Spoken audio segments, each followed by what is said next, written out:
Assalamualaikum warahmatullahi wabarakatuh. Pada kesempatan ini kita akan melanjutkan pembahasan tentang pergerakan nasional Indonesia.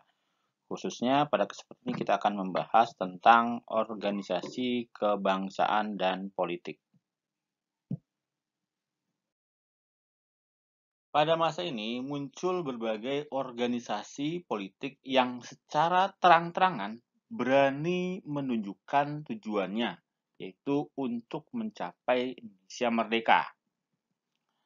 Organisasi dan gerakan yang muncul pada periode ini adalah Indis Party, Gerakan Pemuda, Pendidikan, dan Gerakan Perempuan. Pendirian Indis Party digagas oleh seorang jurnalis berdarah campuran yang dikenal dengan nama Ernest Dwesdecker atau Danudirja Setiabudi. Nah, si Ernest Dwesdecker ini masih memiliki hubungan keluarga dengan Edward Dwesdecker. Nah, Edward Dwesdecker ini memiliki nama pena yaitu Multatuli. Multatuli adalah orang yang dikenal sebagai penulis novel Max Havelaar. Max Havelaar ini waktu tahun 1800-an pernah menghebohkan karena bercerita tentang kekejaman tanah paksa, dan dari novel ini kemudian muncul politik etis. Dwesdecker kemudian mengajak Cipto Mangunkusumo dan Suwardi Suryaningrat untuk bergabung dengan Indis Party. Mereka bertiga kemudian menjadi pemimpin Indis Party dan dikenal sebagai Tiga Serangkai. Nah, Indis Party ini merupakan partai politik pertama yang berdiri di Hindia Belanda. Tujuan mereka adalah untuk mencapai Indonesia merdeka dengan memupuk semangat nasionalisme serta patriotisme. Salah satu pemimpin Indis Party, Suwardi Suryaningrat, menulis artikel Al ich Nederlander was, atau seandainya aku seorang Belanda. Nah, ini cuplikan dari tulisan Suwardi Suryaningrat. Jadi waktu itu digambarkan Belanda sedang bersukacita karena untuk merayakan 100 tahun di mana mereka pernah berhasil merdeka dari Prancis.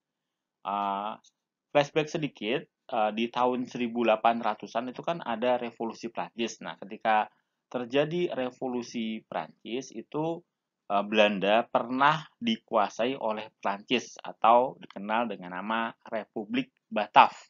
Kalau kalian ingat Herman Willem Daendels, nah itu adalah bagian dari Republik Batav. Jadi Belanda yang dikuasai oleh Prancis.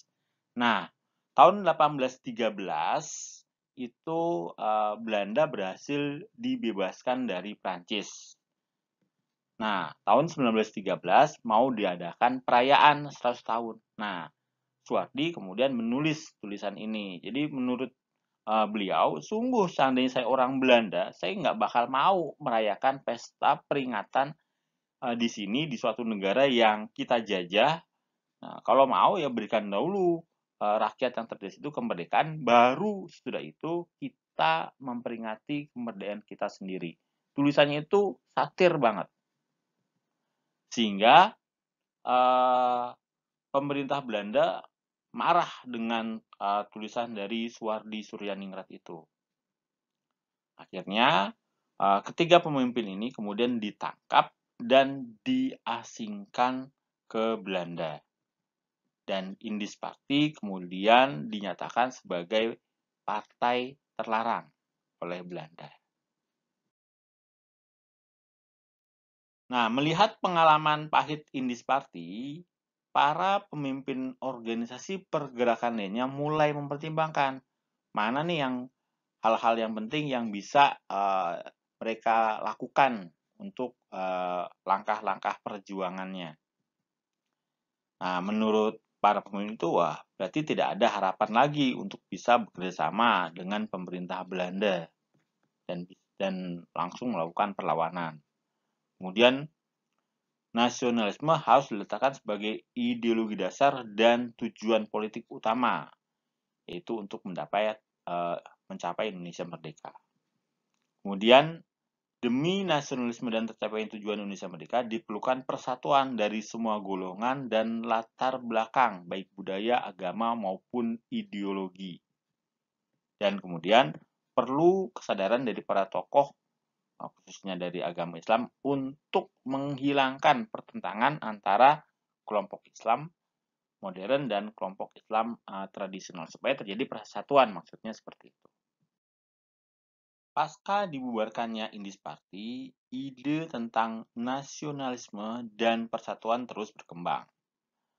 Organisasi-organisasi seperti Budi Utomo, PNI, Partai Serikat Islam Indonesia, Paguyuban Masyuran kemudian bergabung dalam sebuah organisasi yang lebih besar, yaitu Permufakatan Perhimpunan Politik Kebangsaan Indonesia atau PPPKI.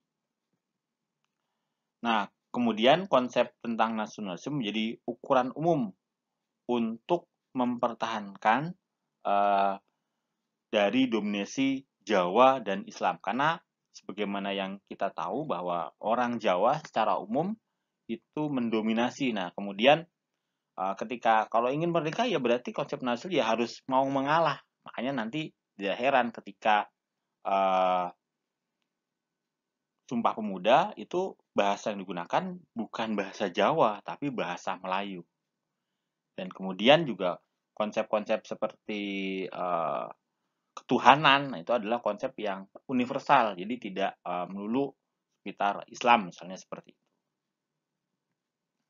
Kemudian pertumbuhan nasional Indonesia untuk mencapai hak-hak suatu bangsa harus diperjuangkan secara mandiri. Jadi nggak ada namanya kemerdekaan itu diberikan secara gratis, itu nggak ada. Jadi memang harus diperjuangkan. Berikutnya kita akan bahas tentang Gerakan Pemuda. Organisasi pemuda yang didirikan pertama kali pada tanggal 7 Maret 1915 adalah Trikoro Darmo. Pendirinya adalah Satiman, Wiryo Sanjoyo, Kadarman, dan Sunadi.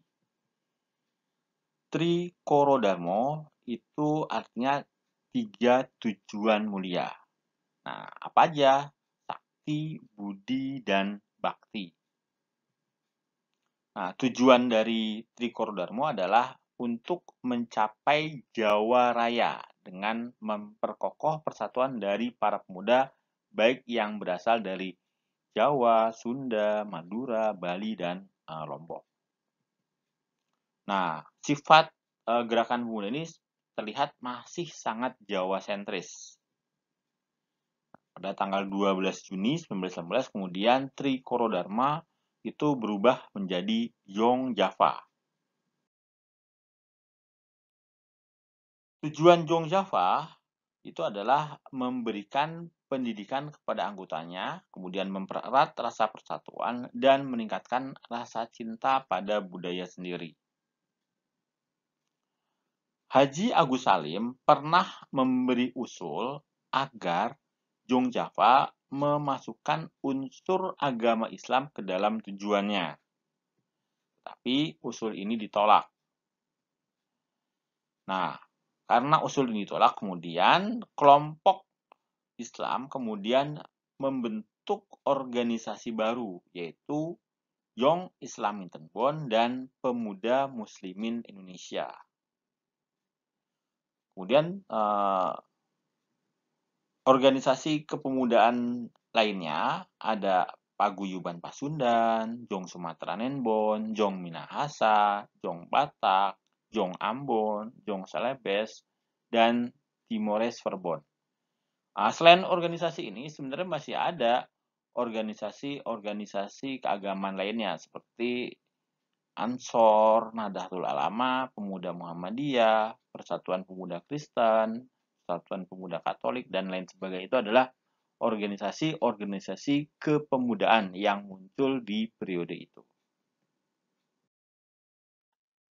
Meskipun masih bersifat kedaerahan, kelompok-kelompok muda tersebut sudah mulai muncul kesamaan cita-cita untuk memajukan budaya daerah masing-masing untuk kemajuan Indonesia. Nah, mereka kemudian sadar perlu membentuk wadah yang lebih besar untuk menyatukan langkah mereka. Nah, kemudian pada tanggal 30 April sampai 2 Mei 1926 diselenggarakan Kongres Pemuda pertama. Nah, adapun tujuannya yaitu menanamkan semangat kerjasama antar perkumpulan pemuda dan membina persatuan Indonesia dalam arti yang lebih luas.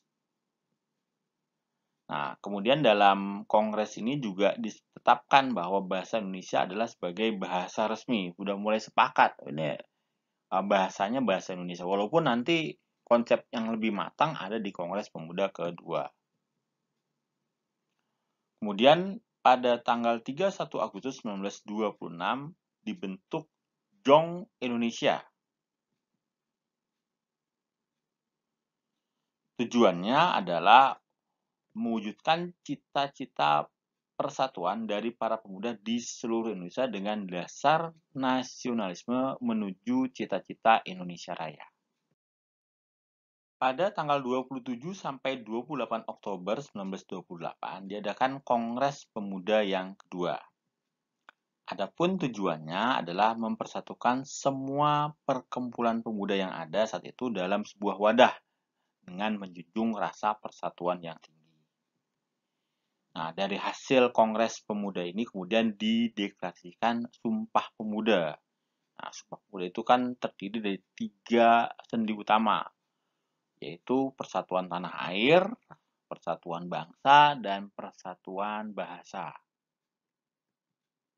Kemudian di Kongres ini juga diperkenalkan lagu Indonesia Raya ciptaan Wage Rudolf Supratman. Kemudian bendera merah putih dijadikan sebagai simbol persatuan bangsa Indonesia. Kemudian dibentuk Komisi Besar Indonesia Muda. Nanti kemudian menjadi Indonesia Muda pada tanggal 31 Agustus 1930. Nah, ketika Indonesia Muda ini dibentuk, Young Islamiten Bond dan pemuda Muslim ini memilih tidak bergabung karena kan kalau ini arahnya nasionalis. Nah, sementara Young Islamiten Bond dan pemuda Muslim itu arahnya bagaimana membentuk negara dengan dasar keislaman. Kemudian asas dari Indonesia Muda adalah kebangsaan dan tujuannya adalah mencapai Indonesia Raya. Ketika Hindia Belanda dipimpin oleh Gubernur Jenderal De Jong, nah, beliau itu sangat keras terhadap organisasi pergerakan yang ada. Nah, salah satu quotes terkenal dari De Jong adalah kita sudah berada di Hindia selama 300 tahun. Kita pasti harus bisa berada di sini selama 300 tahun lagi. Nah, dari kalimat De Jong inilah kemudian muncul kalimat bahwa Indonesia dijajah Belanda selama 350 tahun. Dijajah 350 tahun. Jadi dari kalimat ini sebenarnya sih kurang tepat ya. Kalau sudah dijajah 300 tahun itu nggak tepat. Nah, kemudian Jijong itu melarang Indonesia Muda untuk melakukan aktivitasnya. Beliau mengeluarkan larangan bagi para pelajar yang bersekolah di sekolah milik Belanda itu tidak boleh untuk bergabung dengan organisasi Indonesia Muda. Nah, beliau juga mempersulit anggota Indonesia Muda yang sudah telanjur bergabung dan tidak mau keluar ketika nanti mencari kerja kerjanya di instansi pemerintah, nanti akan dipersulit karena kan punya bibit-bibit untuk menentang pemerintah kolonial Belanda. Nah, akibatnya banyak anggotanya kemudian mengundurkan diri. Nah, karena terjadi kevakuman di Indonesia Muda, kemudian banyak juga anggotanya yang kemudian membentuk organisasi-organisasi baru seperti Suluh Pemuda Indonesia dan Pemuda Rakyat Indonesia. Nah, tuntutan mereka tetap yaitu untuk mencapai Indonesia merdeka. Semasa De Jong menjadi gubernur jenderal, itu beliau melarang berbagai konferensi atau kongres-kongres yang ada. Nah, kongres yang dilakukan oleh Indonesia Muda tahun 1938 itu bisa dilakukan setelah Gubernur Jenderal De Jong tidak lagi berkuasa. Nah, dalam kongres ini disepakati untuk membentuk federasi organisasi-organisasi pemuda dari seluruh Indonesia dalam mencapai Indonesia merdeka. Berikutnya kita akan membahas tentang pendidikan, yaitu taman siswa. Pada tahun 1919, Suwardi Suryaningrat itu kembali dari pengasingannya di Belanda. Kan awalnya kan beliau ikut Indis Party, kemudian kan dibuang oleh pemerintah Belanda ke Belanda. Nah, akhirnya tahun 1919 itu beliau kembali lagi ke Indonesia. Nah, setelah kembali ke Indonesia, beliau lebih mencurahkan perhatiannya pada gerakan pendidikan. Pada tanggal 3 Juli 1922, beliau mendirikan sekolah taman siswa di Yogyakarta. Kemudian beliau mengganti namanya menjadi Ki Hajar Dewantara dan tidak lagi menggunakan gelar kebangsawanan di depan namanya. Sebelumnya kan Raden Mas Suwardi Suryaningrat. Nah, dengan cara itu ia merasa lebih bebas dan dekat dengan rakyat. Model taman siswa adalah model yang memadukan pendidikan gaya Eropa modern dengan budaya Jawa yang tradisional. Pada tahun 1924, taman siswa telah menerima siswa setingkat mulo atau sekarang itu levelnya sekolah menengah.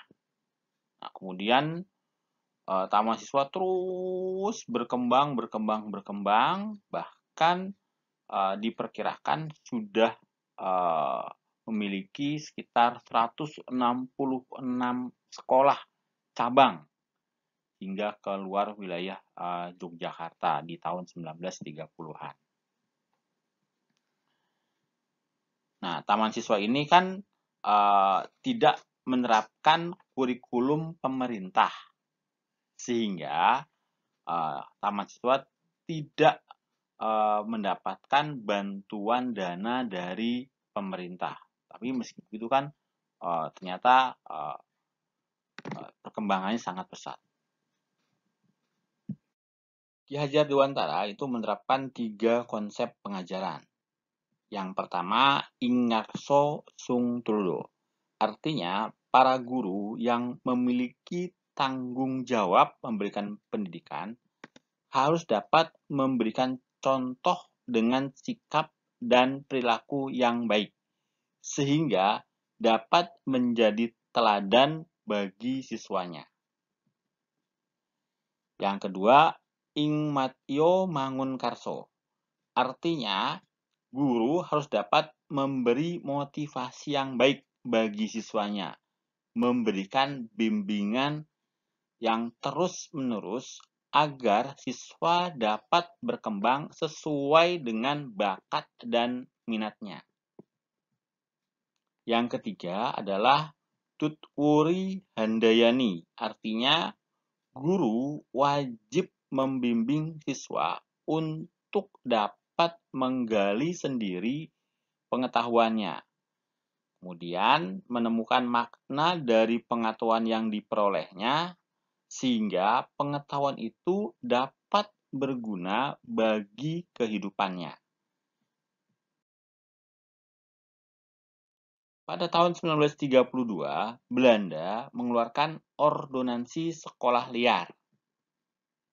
Sekolah liar itu mengacu pada sekolah-sekolah swasta yang tidak didirikan oleh pemerintah kolonial Belanda. Ki Hajar Dewantara kemudian berjuang agar sekolah taman siswa itu tidak dibubarkan dan juga bersama dengan organisasi-organisasi pergerakan nasional lainnya berjuang supaya Belanda mencabut aturan tersebut.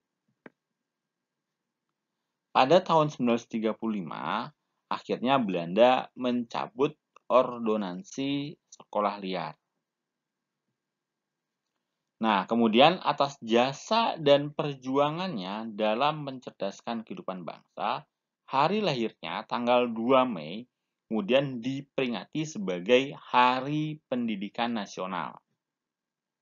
Kemudian semboyan Tutwuri Handayani itu kemudian terpatri dalam lambang Kementerian Pendidikan dan Kebudayaan seperti ada dalam badge kita.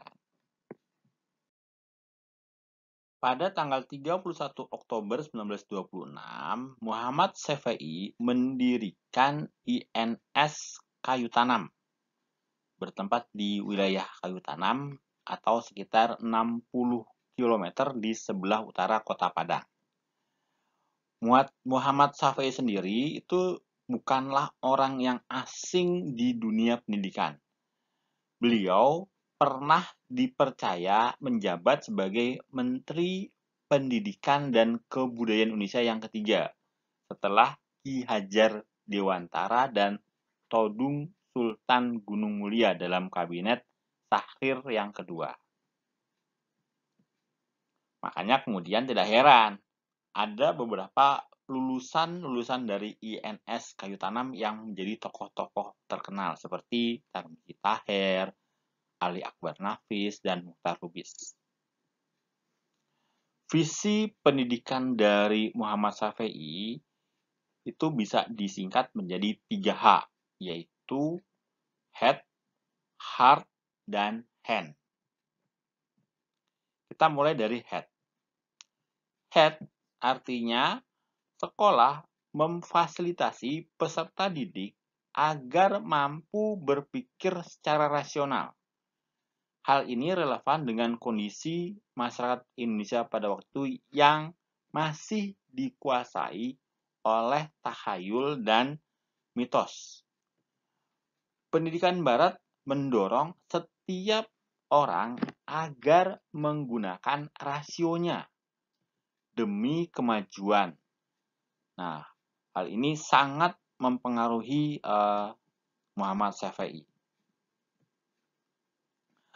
Berikutnya adalah heart.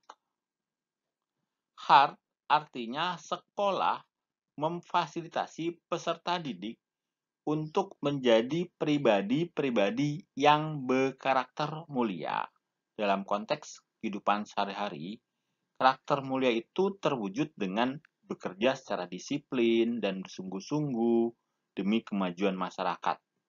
Nah, kemudian dalam lingkup kebangsaan, karakter mulia itu bisa terwujud dalam sikap cinta tanah air, termasuk bertanggung jawab atas kondisi bangsa yang terpuruk akibat penjajahan. Jadi peduli sama bangsanya. Kemudian yang ketiga adalah hand. Artinya sekolah memfasilitasi peserta didik agar pada akhirnya mereka memiliki keterampilan yang nyata sesuai dengan bakat yang dikaruniakan Tuhan kepada tiap-tiap orang. Sekolah tidak hanya mendorong siswa untuk memiliki pengetahuan yang luas, tetapi juga memiliki keterampilan khusus Tujuannya agar tiap-tiap insan Indonesia tidak bergantung pada orang lain seperti penjajah, tetapi bisa hidup mandiri di atas kakinya sendiri. Nah, menurut Muhammad Syafi'i, model pendidikan Barat seperti yang dilakukan di sekolah-sekolah Belanda tidak mungkin dapat membantu rakyat Indonesia mencapai ketiga hal tersebut. Menurut Muhammad Syafi'i, pendidikan model Belanda itu memperlakukan rakyat Indonesia seperti pekerja rendahan yang setelah tamat siap dipekerjakan di instansi-instansi pemerintahan kolonial dengan bayaran yang murah, sudah barang tentu. Kemudian, menurut Muhammad Syafi'i, pendidikan model Belanda juga menjauhkan rakyat Indonesia dari realitas yang dialaminya, yaitu keterjajahan. Di bawah model Belanda, rakyat Indonesia itu dididik sedemikian rupa sehingga tidak menyadari bahwa mereka sedang dijajah.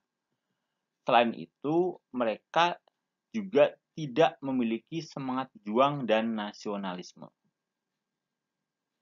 Nah, insan-insan terdidik yang memiliki head, heart, dan hand itulah modal terbesar bangsa Indonesia untuk mencapai kemerdekaan dan mengisi kemerdekaan.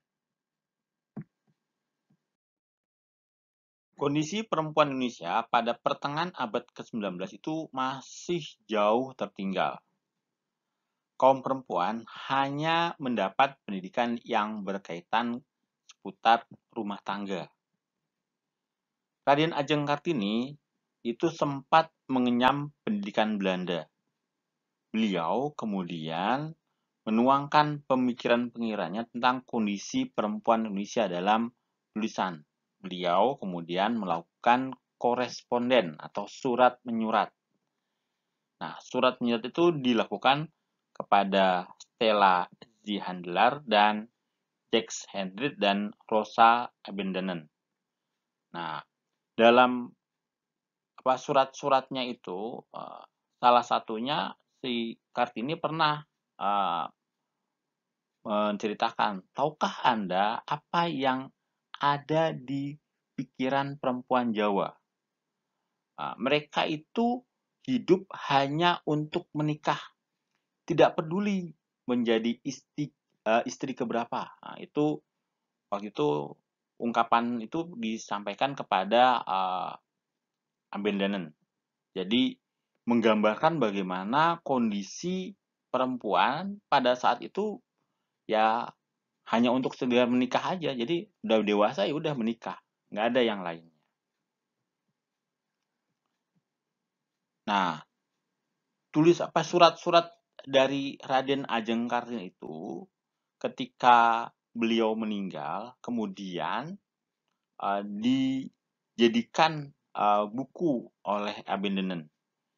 Nah, bukunya berjudul Dor Duchni Tochlich atau Habis Gelap Terbitlah Terang.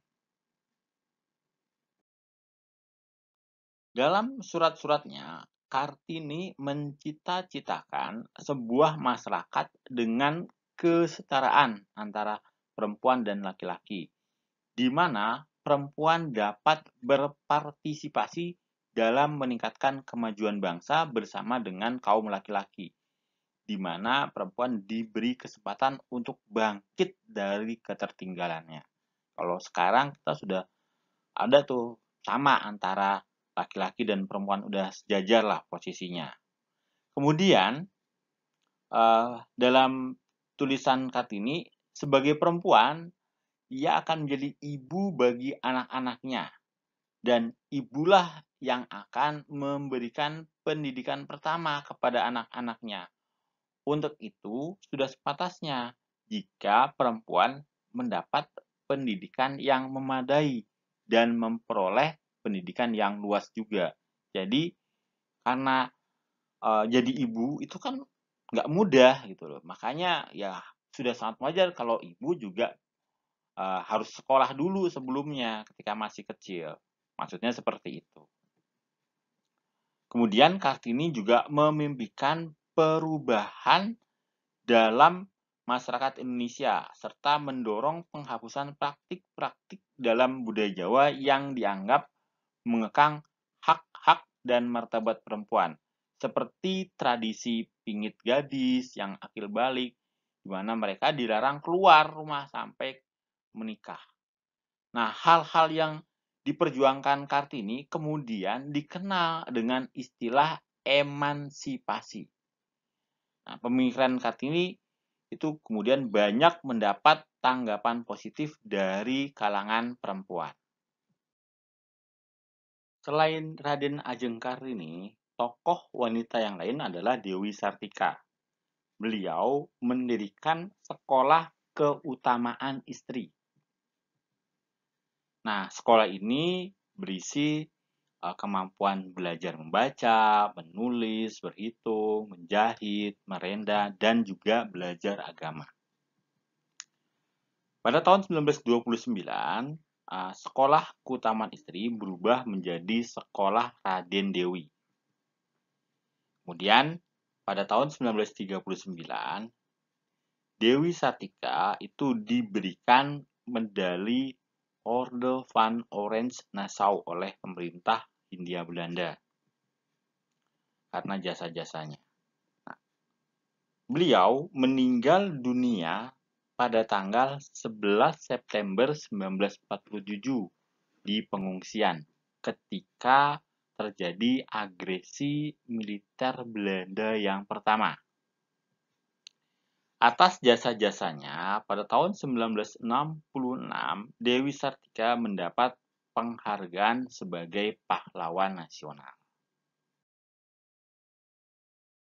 Berikutnya, gerakan perempuan juga bisa tergambar ketika pada tanggal 25 sampai 28 Desember 1928 di Yogyakarta berlangsung Kongres Perempuan Indonesia yang pertama. Dalam kongres tersebut disepakati akan mendirikan sebuah federasi yang dapat menjadi wadah perjuangan untuk memajukan perempuan Indonesia. Kemudian dari situ dibentuklah Perserikatan Perempuan Indonesia dengan ketuanya Nyonya Sukanto. Kemudian dalam perkembangannya, PPI berganti nama menjadi Perhimpunan Istri Indonesia atau PII.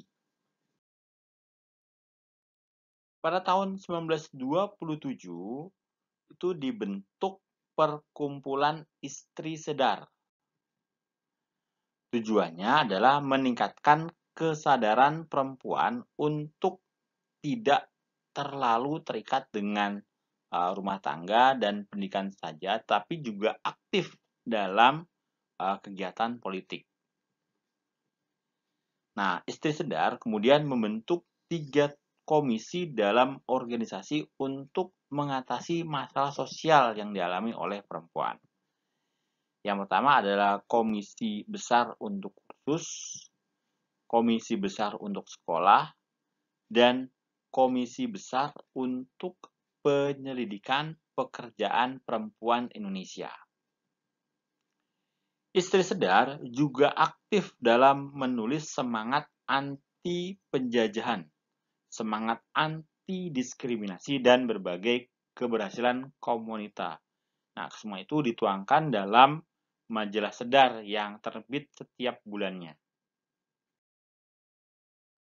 Kemudian, pada tahun 1929 itu dibentuk Perkumpulan Pemberantasan Perdagangan Perempuan dan Anak. Kemudian pada tanggal 28 sampai 31 Desember 1929 bersama dengan PI itu menyelenggarakan Kongres Perempuan yang kedua di Jakarta. Dalam kongres itu disepakati bahwa semua perkumpulan perempuan berjuang untuk meningkatkan nasib dan derajat perempuan Indonesia dengan tidak mengaitkan diri pada persoalan politik dan agama.